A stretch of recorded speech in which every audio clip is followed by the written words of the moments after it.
start with the beginning. How did the idea come about?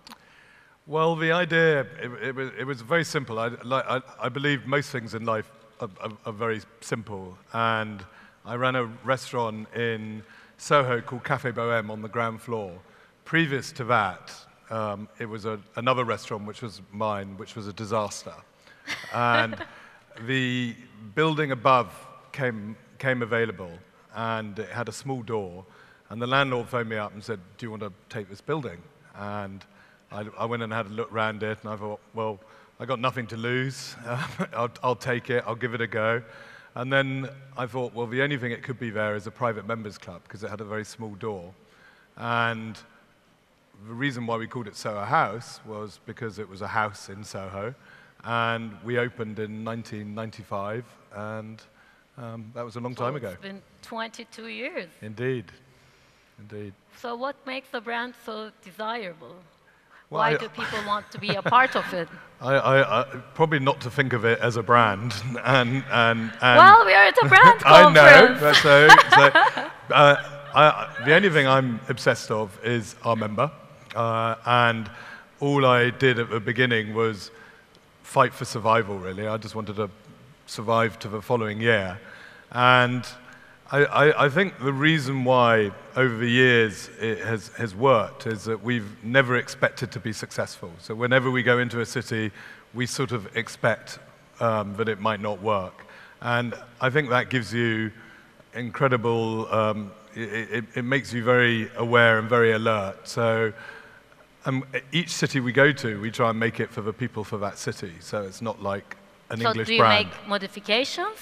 Well, I mean, the building is obviously in the city we're in, and yeah, I mean, the food, the way that we serve it. I mean, the DNA is the same, but we want to be a club for the people of that city.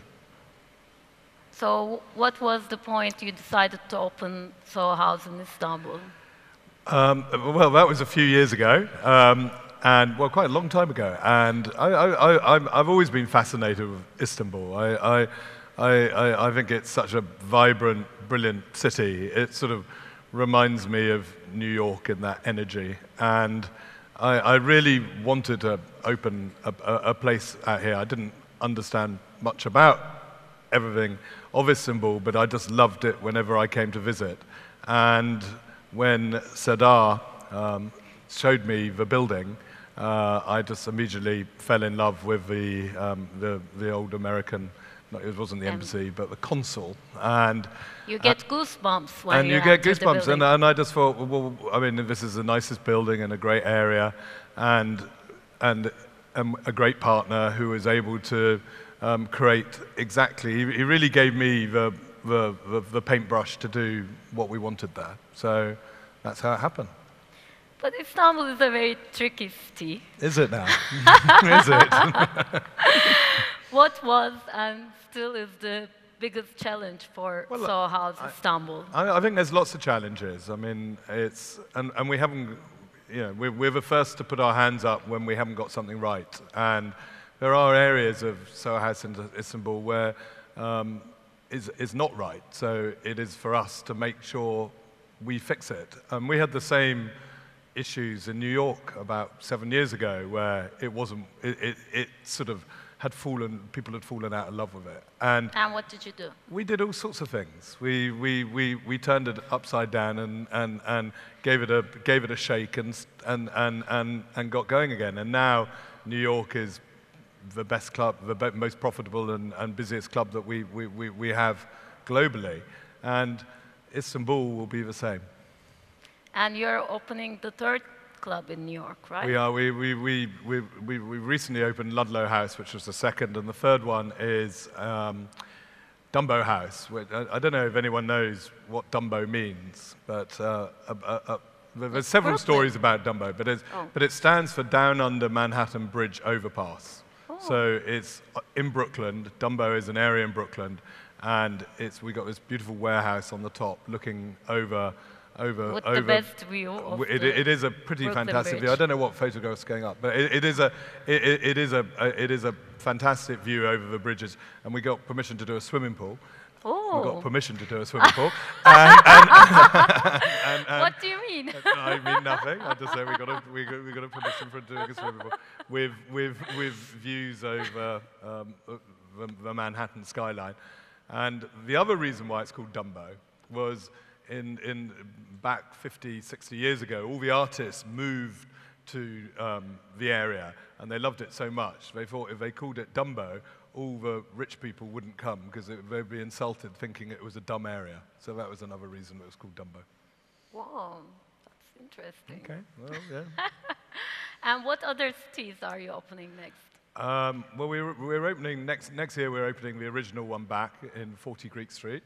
The new cities we're doing one at the BBC in White City. We're opening a club in Amsterdam for the first time in May.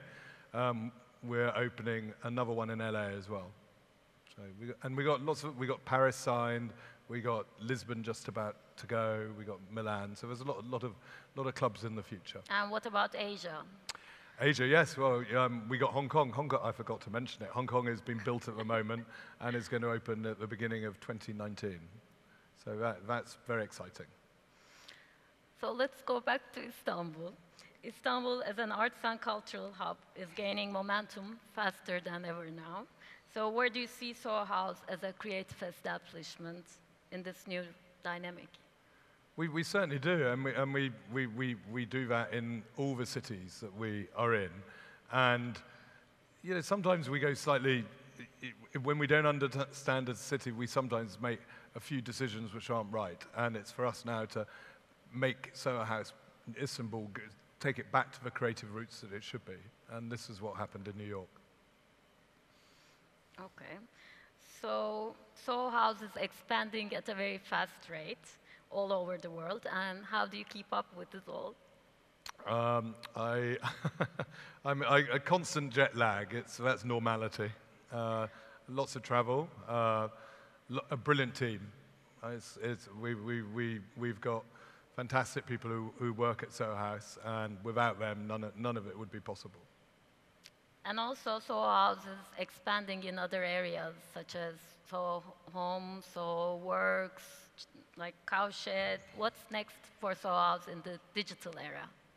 Yeah, well, we've been very slow on that, and I've watched everyone's presentation today or talk today about what they're doing digitally, and I think Soho House has been very, very slow to catch up with the digital era. And so next year we're launching, the working title is Digital House. It won't end up being called Digital House. But what we want to do is create a house which is, what you have in the physical house, we want to create digitally. So whatever you can do in a Soho House, like watch a movie, meet people, connect with people, watch members' events, you'll be able to do So will it digitally. be more like LinkedIn or more like Tinder? Do you know, I never looked at either, so I can't tell you. But it'll be specially made for Soho House. Well, you have an idea. Well, I think people could look for a job and they could look for a date. Well, on sounds the new fair. Soho House Sounds app. fair. Soho House as a brand has been widely reported to be just for creatives, but last year you opened the net in the middle of the city in a former bank building. So has anything changed since you first opened Soho House in Soho 22 years ago, and how does the net fit into it? Well, I suppose that the key in that is in the name. It's not a Soho House, it's a net. And it's very different from a Soho House. And it was funny, because I was given this opportunity to, in fact, the landlord of one of our houses in London said, "Nick, can you come and see this building in the city I own?" And I go, I just didn't want to be rude. I didn't want to say, I don't want to go to the city, I don't want to open a place in the city. So I've said, okay, I'll come along. So I went and had a look at it, and as soon as you walk in, I don't know how many people have ever looked at pictures of a Ned or been to the Ned, but you walk in and it's the most beautiful Lutyens design building. And now there's a queue to get into the well, hotel. thankfully, but it was 5 years of a lot of worry, a lot of worry. But and when we walked in there, it was an opportunity for me and the team to do something different. And I think what we do is lots of little art house movies, and this was like a chance to do something a bit bigger, on a bigger canvas. And it's been Like great a fun to do it. blockbuster. Yeah. So what valuable lessons have you learned from your successes? Well, I think you learn more from failure than success. And I think even though... So you learned more at Over the Top. I think when I was doing Over the Top and it really didn't work, lots of people, when they do fail, they think they have to pack up and not do it again and give up. And actually, if something doesn't work, that is a really good time to actually just sort of come back strong and learn everything you did then was obviously wrong, so just do it differently. And so I think failure is good. And also, during the 23 years of Soho House, we have made many, many mistakes. And we are very honest about the mistakes that we make, and we try and put them right very, very quickly. So I think we learn a lot from when we get things wrong. I think success is if you just look at success, you'll trip up. So do you see Soho House Istanbul as successful? It's not at the moment, but it will recover. It will recover. I mean, as everyone who lives in Istanbul knows, it hasn't been an easy time, and yes. I don't think everything which has happened at Soho House is to do with Soho House. I think it started in the first year. It was fantastic, and then Istanbul went through what Istanbul went through, and I think, of course, it will recover, and of course, it actually. I've learned so much by what's happened when it has dipped down slightly, that the energy and the enthusiasm I have to fix it and put it right back there couldn't be greater. I remember you had to postpone the first birthday party for Soho House Istanbul because of a bombing. So, but you still showed up. You wanted to be present at the house, even though you postponed the party. So what made you feel like you had to come and be present I think for a number of reasons. I think I mean, these troubles happen everywhere in the world. I mean, we've been having them in London, in New York. They happen. And I think if you start trying to adjust your life according to those, then the people who are doing it are winning.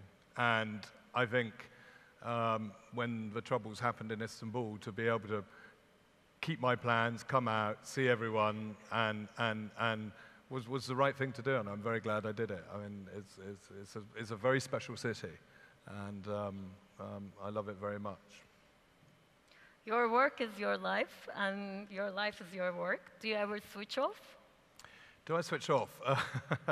I don't mind relaxing in front of a mystery drama on the TV and nodding off in front of that. Of course I switch off. But I think how everyone works now is much more constant. Everyone, with technology and with phones, everyone is on most of the time. So everyone expects to get hold of everyone pretty quickly. And I'm so lucky that I have a job which involves my hobbies, which is eating and drinking and napping, but when I get up every morning, it doesn't feel like work. It just feels like some people go and play sport or golf or whatever. Work is my fun thing. Thank you, Nick. Our time is up.